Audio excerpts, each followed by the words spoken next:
সকালে আমার YouTube channel আমার কথায় আপনাদের স্বাগতম।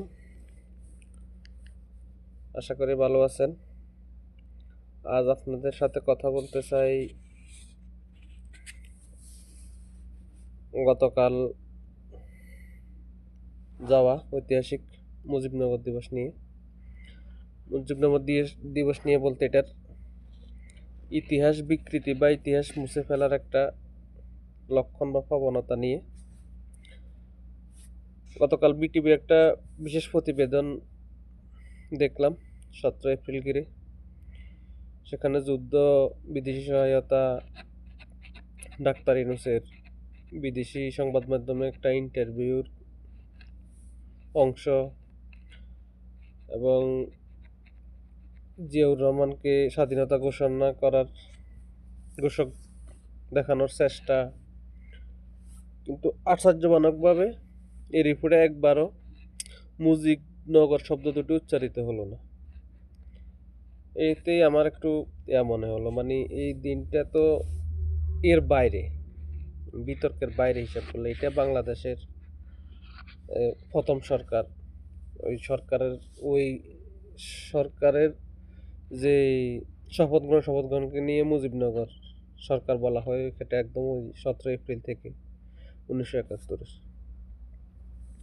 এই দিনে সরকার গঠিত হয়েছিল বাংলাদেশের প্রথম। মুজিবনগর সরকারের শপথ অনুষ্ঠানের নেতৃত্ব কাঠামো ঘোষণার মাধ্যমেই আমাদের মুক্তিযুদ্ধ বলতে গেলে আন্তর্জাতিক স্বীকৃতি পায়। বলতে গেলে না, আন্তর্জাতিক স্বীকৃতি ওখান থেকে পায়। কূটনৈতিক অবস্থানও ওখান থেকেই স্পষ্ট করে। প্রশ্নটা, এই সরকার গঠনের দিন যদি মূল বিষয়টা না থাকে, তাহলে এই দিনটি উদযাপন করার মানেটা কি আসলে? এইটাই আমার একটা প্রশ্ন আসলো আর কি। আমরা আসলে ভুলে যাই বারবার, ইতিহাস বিকৃতির চেয়ে ভয়ানক হলো চুপচাপ মুছে ফেলার একটা প্রবণতা। ইতিহাস বিকৃতি করা এটা হলে মায়া করে, কিন্তু ইতিহাসে চুপ করে একজন মূল বাস্তবতাটাকে করে, এটা ইতিহাস বিকৃতির বড় একটা দাম। অনেক দোয়াশা তৈরি হয় এইসবে। এই বিষয়টা বিশেষ করে যে ইতিহাসের এই যে এভাবে ইতিহাসকে ভিন্নভাবে প্রভাবিত করা, তো আমরা আমাদের ভবিষ্যৎ প্রজন্মের জন্য কি রেখে যাচ্ছি, এটা আমাদের একটা চিন্তার বিষয়।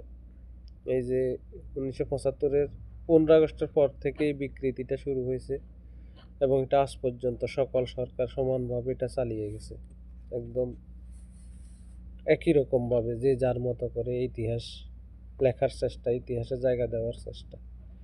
এটা একটা বাজে একটা স্বভাব, অন্ততপক্ষে আমাদের জাতি হিসেবে, বাঙালি জাতির জন্য। এটা সকলকে মাথায় রাখা উচিত।